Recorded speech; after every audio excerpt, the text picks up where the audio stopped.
Hello everyone, कैसे हो सभी लोग। चलिए 9th क्लास गणित मंजरी की जो न्यू बुक लगी हुई है उसमें से हम चैप्टर नंबर 2 का एक्सरसाइज 2.5 कर रहे थे। अब कुछ बच्चों की डिमांड्स आई है कि मैम एक बार और बता दीजिए, तो देखिएगा इसमें क्या कहा है। सेकंड क्वेश्चन से देखिएगा, a gym charges a fixed monthly fee and an additional cost per hour for using the badminton court, यानी कि एक जिम के जो चार्जेस है मंथली वो फिक्स्ड है ना, कितने per hour for using the badminton court. एक घंटे के हिसाब से बैडमिंटन कोर्ट को जो भी उसका यूज कर रहा है, यानी कि स्टूडेंट जो भी यूज कर रहा है, तो उसका जो चार्ज है वो फिक्स्ड है monthly.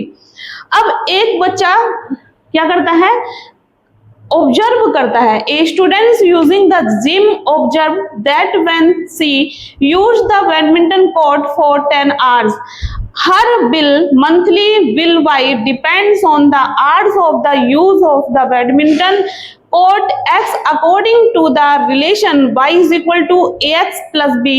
Find the values of a and b. ये कह रहा है कि एक घंटे का यानी कि पर मंथ जो बैडमिंटन कोर्ट का चार्जेस है वो फिक्स्ड है मंथली। तो एक स्टूडेंट्स ऑब्जर्व करता है, अगर मैं बैडमिंटन कोर्ट को 10 घंटे यूज करूं तो इसे मुझे देना पड़ेगा 800 रुपए। अगर मैं इसे 15 घंटे यूज करूं तो 1100 रुपए देने होंगे, है ना। तो इन सब चीजों को x और y के रूप में रिलेट करना है, और इसने जो रिलेशन दिया है y is equal to ax plus b, तो find the value a and b। आई बात समझ में, इसने रिलेशन दिया हुआ है, उस रिलेशन के अकॉर्डिंग तो हमें सॉल्यूशन करना है। और सबसे पहले तो मैं एक बात बताऊं, आप लोगों को क्वेश्चन समझ में आना चाहिए, इसलिए क्वेश्चन में थोड़ा सा टाइम खर्च किया करो।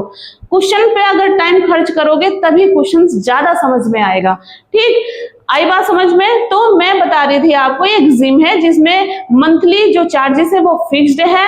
बैडमिंटन कोर्ट जो है पर आवर्स वो बच्चा यूज करता है। फिर उसने ऑब्जर्व किया, अगर मैं 10 घंटे इसका यूज करता हूं तो मुझे 800 रुपए का बिल पे करना होगा। अगर मैं 15 घंटे इस जिम बैडमिंटन कोर्ट को यूज करता हूं तो मुझे 1100 रुपए देने होंगे, है ना। तो इन सब चीजों को रिलेट करना है x और y से। तो यहां देखिएगा y is equal to ax plus b एक रिलेशन है जो कि बुक के अंदर दिया है। यहाँ पे मैंने माना x जो है नंबर ऑफ आवर्स है, y जो है टोटल बिल ऑफ मंथ है। तो इसमें केस फर्स्ट हो गया, केस फर्स्ट। इसमें जो दिया हुआ है नंबर ऑफ आवर्स, x जो दिया हुआ है 10 आवर्स है, और y जो दिया हुआ है यहाँ पर कितना है 800 रुपीज है। y बिल को डिनोट कर रहा है ना, तो 800 रुपीज है। आई बात अगर समझ में। अब केस सेकंड है, केस सेकंड में जो है x जो है 15 आवर्स है, और y जो है यानी कि 15 घंटों का जो बिल है 1100 रुपीज है। ठीक है, आई बात समझ में, 1100 रुपीज।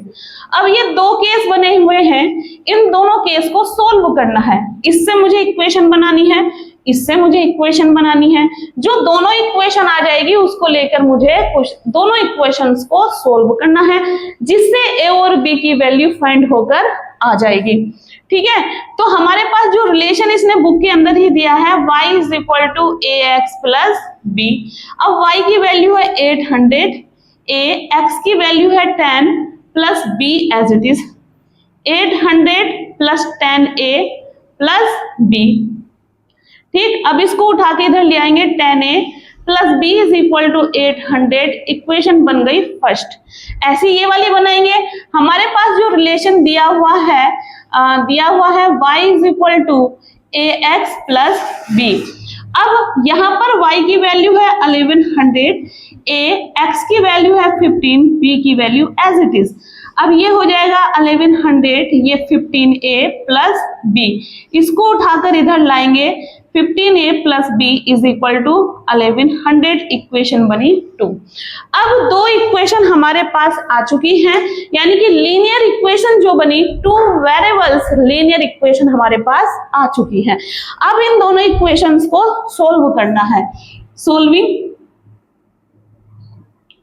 Equation 1 and 2। तो इक्वेशन 1 है हमारे पास 10a plus B is equal to 800 और इक्वेशन बी है हमारे पास 15a प्लस बी 1100। इक्वेशन 2। अब ये माइनस ये माइनस ये माइनस कट हो गया, इसमें से जाएगा तो ये बचेगा 5a, ये बचेगा 300 है ना। अब माइनस से माइनस कटा, a is equal to 300 upon 5, 5 6 30, तो a की वैल्यू कितनी आ गई 60 आ गई है।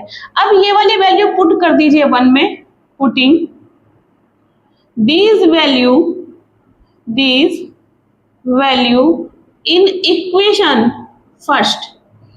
अब हमारे पास जो फर्स्ट इक्वेशन है 10a plus B is equal to 800, 10a की वैल्यू है 60 प्लस बी इधर हुआ 800, ये हो गया 600 प्लस बी इधर हुआ 800, तो b इज इक्वल टू हुआ 800 माइनस 600, तो b की वैल्यू आई हमारे पास 200।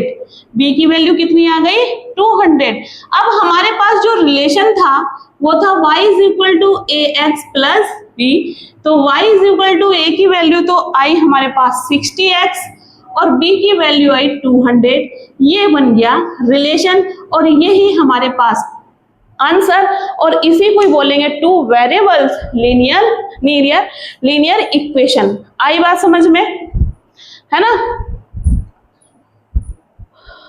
आई होप पूरा क्वेश्चन समझ में आया होगा, है ना। कुछ भी नहीं है, बस क्वेश्चंस को ध्यान से पढ़ना है, क्वेश्चंस को ध्यान से पढ़कर तब आपको इसकी इक्वेशंस बनानी है, उन इक्वेशंस को सोल्व करना है। आई बात समझ में ना। अब इस इक्वेशन जब आप सोल्व करोगे तो फिर a और b की वैल्यू आ जाएगी, ठीक है।